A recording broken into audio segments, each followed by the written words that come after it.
दो मैच देखने के बाद हर किसी के दिमाग में एक सवाल आता होगा कि हार्दिक पांड्या मुंबई के लिए नायक है या फिर खलनायक है, और हार्दिक पांड्या क्या मुंबई वालों को प्लेऑफ तक पहुंचा पाएंगे। तो इसी सवाल पर बात करने वाले आज की वीडियो के अंदर, तो वीडियो में आखिर तक बने रहिएगा। अब देखो, हार्दिक पांड्या ने अपनी कप्तानशिप के अंदर गुजरात वालों को बैक टू बैक 2 साल तक लगातार फाइनल खिलाई है और एक फाइनल का टाइटल भी जिताया है। तो मतलब हार्दिक पांड्या के पास कप्तानशिप का अनुभव है और उसी वजह से मुंबई वालों ने उसको अपना फ्यूचर कप्तान बनाया है और इस वक्त भी कप्तानशिप उसके हाथ में सौंप दी है। लेकिन एक बात हमें नहीं भूलनी चाहिए कि वो अलग फ्रेंचाइजी थी और अलग टीम थी, लेकिन ये भी एक अलग फ्रेंचाइजी और एक अलग टीम है। गुजरात ने अपनी शुरुआत की एक भी मैच हारी नहीं थी और यहाँ पर देखो, अभी तक मुंबई वालों का पॉइंट टेबल के अंदर खाता नहीं खुला है। अभी इस आईपीएल सीजन की बात करूं तो इस आईपीएल सीजन के अंदर सबसे तगड़ी टीम और स्ट्रॉन्ग टीम नजर आ रही है मुंबई इंडियंस, लेकिन अभी तक एक भी मैच जीत नहीं पाई है। और ऐसा मुंबई के साथ पहली बार नहीं हो रहा कि मुंबई लगातार मैच हार रही हो, पहले भी ऐसा कई बार हो चुका है। और रोहित शर्मा की कप्तानशिप के अंदर हमने अक्सर ऐसा देखा है कि मुंबई वाले शुरुआत की मैच हारते हैं, लेकिन वो गिरते फिरते ही सही लेकिन प्लेऑफ तक पहुंच जाते हैं। लेकिन हमें ये बात भी नहीं भूलनी चाहिए कि वो रोहित शर्मा थे जिसने 5 टाइटल मुंबई वालों को दिलाए हैं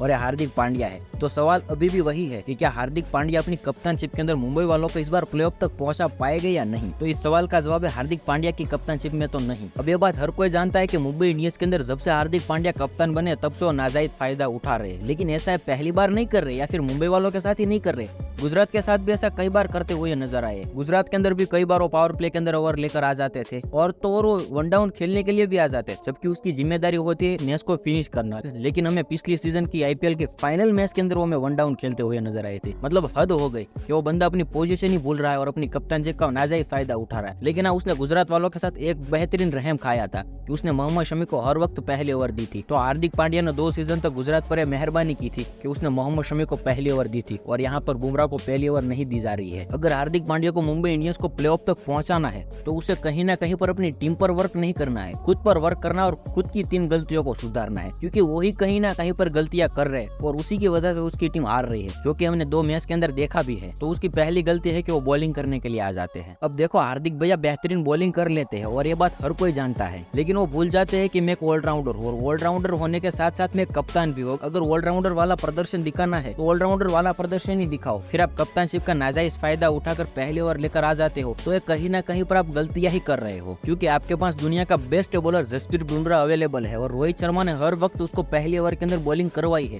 तो फिर आप उसको बॉलिंग नहीं करवा रहे हो तो उसका मतलब यही है कि कहीं ना कहीं पर आप गलतियां कर रहे हो या फिर आप खुद से ही ज्यादा उम्मीद रख रहे हो। अब मैं जानता हूँ कि आपको पर्पल कप की रेस के अंदर आना है, लेकिन आप भूल जाओ क्योंकि आप पर्पल कप की रेस के अंदर आने के लिए नाजायज कोशिश कर रहे हो। अब हार्दिक पांड्या अपनी पहली गलती सुधार लेगा और पावर प्ले की पहली ओवर बुमराह के हाथ में देगा तो कहीं ना कहीं पर मुंबई वालों की शुरुआत ही बेहतरीन होने वाली है। बाकी हार्दिक भाई बॉलिंग लेकर आते हैं तो उसकी बॉलिंग बेहतरीन होती है, लेकिन वो मुंबई वालों के लिए नहीं होती, सामने वाली टीम के बल्लेबाज के लिए होती है। अच्छा बात नहीं है।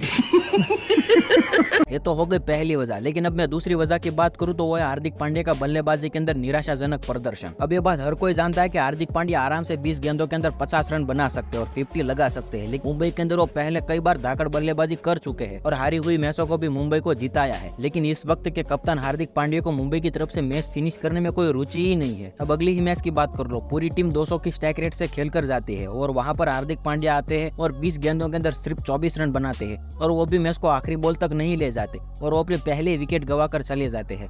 तो मतलब ये कहीं ना कहीं से आपकी दोगलापनी कहा जाएगा या फिर ऐसा कहा जाएगा कि आपको खुद पर ज्यादा कॉन्फिडेंट था, मैं आखिरी गेंद तक मैच को ले जाऊंगा और आखिरी वक्त के अंदर जिता दूंगा, या फिर आप पहले से ही तय करके आए थे कि बस मुझे 20 ओवर तक खेलना है, टीम जीते या ना जीते उससे मुझे कोई फर्क नहीं पड़ता। अब हार्दिक पांड्या को आज समझना हो तो आज समझे, कल समझना हो तो कल समझे, लेकिन मुंबई की तरफ से उसको फिनिशिंग की जवाबदारी लेनी ही पड़ेगी, क्योंकि टीम डेविड के अंदर क्षमता है लेकिन वो अकेले मैच फिनिश नहीं कर सकते। तो हार्दिक पांड्या को आज नहीं तो कल लेकिन अपनी टीम की तरफ से कप्तानशिप के साथ साथ एक फिनिशर की जवाबदारी भी निभानी पड़ेगी। लेकिन खैर अब मैं बात करता हूँ तीसरी वजह की और मोस्ट इंपोर्टेंट वजह की, तो वो है उसकी कप्तानशिप का नाजायज फायदा। अब 2 मैच की ही बात करूँ तो हार्दिक पांड्या की कप्तानशिप बहुत ही नॉर्मल रही है, या यूं कहो तो नॉर्मल से भी ज्यादा बदतर से मूर्खतापूर्ण रही है। चलो एक वक्त पर मान भी लेते हैं और इस बात को डिफेंड भी कर लेते हैं कि आप कप्तान हो और आपके अंडर रोहित शर्मा खेल रहे हैं तो रोहित शर्मा को आप बाउंड्री तक भेज सकते हो और उसका आपको पूरा अधिकार मिलता है। सबसे पहले तो आप अपनी टीम की तरफ से पहले ओवर लेकर आ जाते हो और तो और जब सामने वाले बल्लेबाज 15 के एवरेज से रन बनाते हैं तब भी आपका मैन बॉलर कहीं ना कहीं से बॉलिंग लाइन से गायब नजर आता है, मतलब आप उसको ओवर देना ही नहीं चाहते हो। तो यह तो कहीं ना कहीं पर आपकी कप्तानशिप की मूर्खता ही कही जाएगी। और गुजरात के सामने जो मैच थी वहाँ पर भी आपने राशिद खान के सामने टीम डेविड को आगे भेज दिया। आप जानते थे कि टीम डेविड राशिद खान को नहीं खेल सकता, फिर भी आपने उसको आगे भेज दिया और अपनी टीम को प्रेशर के अंदर ले गए। तो ये भी आपकी मूर्खता ही कही जाएगी। तो बस ये 3 ऐसी वजह है जिस पर हार्दिक पांड्या अगर काम करेंगे तो कहीं ना कहीं से अभी भी वक्त है और अभी भी मैच खत्म नहीं हुई है, या फिर ऐसी कंडीशन नहीं आ गई है कि मुंबई वाले प्लेऑफ तक नहीं पहुंच पाएंगे। मुंबई वाले आराम से कमबैक करेंगे और आराम से प्लेऑफ तक पहुंच सकते हैं। लेकिन अगर हार्दिक पांड्या का यही एटीट्यूड और यही रवैया रहा तो मुंबई वाले कभी भी प्लेऑफ तक नहीं पहुंच पाएंगे, क्योंकि हार्दिक पांड्या को खुद के लिए खेलना है, टीम के लिए नहीं खेलना है। जब उसकी मर्जी होगी तब बॉलिंग लेकर आ जाएंगे, जब उसकी मर्जी होगी तब बैटिंग करने के लिए आ जाएंगे, और जब उसकी मर्जी होगी तब रोहित शर्मा को भी कहीं ना कहीं पर दौड़ाएंगे, बुमराह को भी जब मर्जी होगी तब बॉलिंग देंगे। तो इस तरीके से तो कभी मुंबई वाले प्लेऑफ तक नहीं पहुंच पाएंगे। बाकी आपके हार्दिक पांड्या की कप्तानशिप पर क्या राय है वो मुझे कमेंट बॉक्स के अंदर बताएगा। और अगर वीडियो आप यहाँ तक देख रहे हो और लास्ट तक आ गए हो तो प्लीज चैनल को सब्सक्राइब कर लेना। मिलते हैं किसी और नई वीडियो के साथ और किसी एनालिसिस वीडियो के साथ। तब तक के लिए जय हिंद जय भारत। चैनल को सब्सक्राइब कर लेना।